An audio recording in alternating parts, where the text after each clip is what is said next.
네,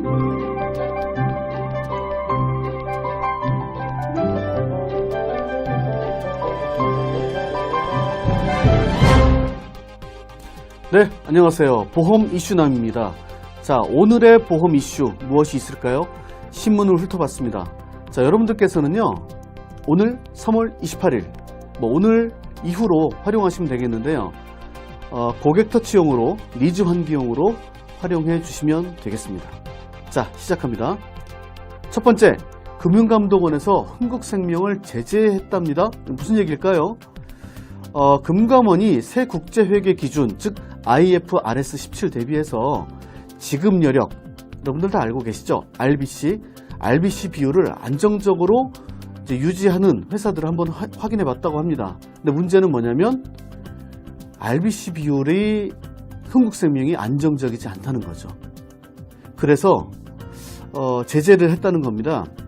그 이유가 뭐냐면 최저 보증 이율을 좀 높게 적용했다는 겁니다. 그래서 역마진이 우려가 된다는 것이죠. 경영진은 이미 반영했다고 이제 얘기를 했다고 합니다. 일단은 한번 두고 봐야 될 것 같고요. 흥국생명 화이팅입니다. 자, 두 번째, 부동산 증여 급증. 자, 여러분들 그 다주택자 규제 아시죠? 그 작년에 2017년 8월 2일에 다주택자 압박을 위한 8.2 부동산 대책이 발표가 됐습니다. 그 이후에 올 4월부터는 다주택자 양도세 중과가 시작됩니다. 근데 다주택자 양도세 중과를 앞두고 작년 대비 같은 기간에 주택 증여가 50% 정도, 몇 프로? 50% 정도가 급증했다고 합니다. 특히 강남구나 서초구, 그 강남 일원에서 일어났다고 하죠. 이유는 뭐냐? 세무사하고 상담해보니까 대출하고 전세를 끼고 증여를 하더라도 강남 지역에서는 안전자산으로 활용할 수 있겠다라는 판단이 이제 일어났던 것 같습니다. 글쎄요, 강남 지역 아닌 데는 어떤지 잘 모르겠지만 여하튼 강남은 그렇다 이겁니다. 세 번째 이슈는 새내기 직장인을 위한 보험에 대한 이야기입니다. 실손보험 무조건 가입, 세액공제 원하면 연금저축, 비과세는 연금보험. 자, 무슨 얘기냐? 한국경제신문에서요, 이맘때쯤 되면은 그 신입사원을 위한 보험 가이드를 꼭 제공을 합니다. 실손부터 생손보, 보장성, 저축성, 보험 전반에 대한 설명을 하는데요. 이 자료 참 좋습니다. 깔끔합니다. 그리고 보험에 대한 용어 해설도 되어 있습니다. 이거 꼭 활용해야 합니다. 리즈 자료로 활용하시고요. 정보로 고객한테 전달하시고요. 그리고 또 두 번째는 여러분의 고객들에게 신입사원 소개해달라고 소개 요청하셔야 합니다. 여러분, 소개 요청이 우리의 주업입니다. 알고 계시죠? 우리는 소개 요청을 하는 사람입니다. 이런 자료가 있기 때문에 큰 도움 받을 수 있습니다. SMS나 SNS로 이 자료들도 고객에게 전달하시고요. 네, 전달하시고 소개 요청하셔도 되고요. 아니면 그냥 전달하시고 나서 고객들도 한번 다시 한번 보시게, 다시 한번 보험을 이렇게 내가 유지하고 있구나, 다시 한번 리마인드 시키게 하시는 것도 괜찮을 것 같습니다. 또 없으면 없는 대로 또 여러분들에게 전화가 가겠죠? 네, 활용 꼭 하시기 바랍니다. 자, 네 번째 이슈는 변액보험 가입 유의사항에 대한 그 신문기사입니다. 수익률이 천차만별이다. 10년 이상 유지해야 이익이 난다.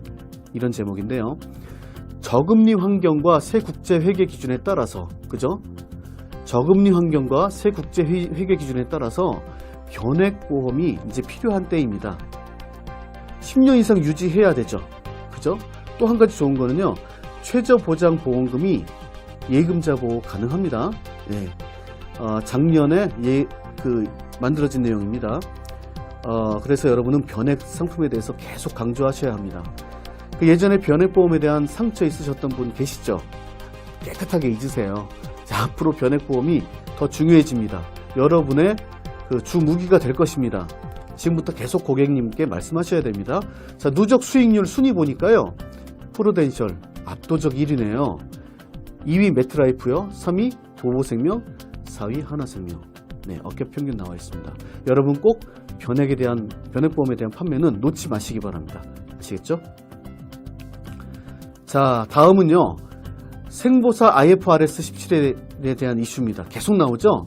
그 자본금 확충이 부담이 된다는 얘기입니다. 생보사에서. 자, 설명드리겠습니다. 2021년에 지금까지 계속 말씀드렸던 새 국제 회계 기준이 21년에 도입이 됩니다. 그래서 우리 그 회사들이요, 우리나라 보험 금융사 회계 기준을 변경해야 된다는 겁니다. 그런데 이 부채 시가 평가에 따라서 대형 3사 위주로 보험사에 이제 부담이 되는 겁니다. 특히 예전에 고금리 확정형 상품을 판매했던 회사일수록 그렇습니다. 특히 이제 대형 3사가 문제가 된다는 것이죠. 그런데 대형 3사는 뭐 어떻게 그룹사이기도 하고 뭐 좀 규모가 있고 펀딩을 해서 이제 좀 괜찮을 것 같은데 문제는 중소사죠. 그래서 일찌감치 알리안츠 생명을 안방에다 팔았죠. 이해하시죠? KDB, 현대라이프 계속 매각설이 나오고 있습니다. 거기에 반해서 프루덴셜과 ING는 아주 여유가 있다고 합니다.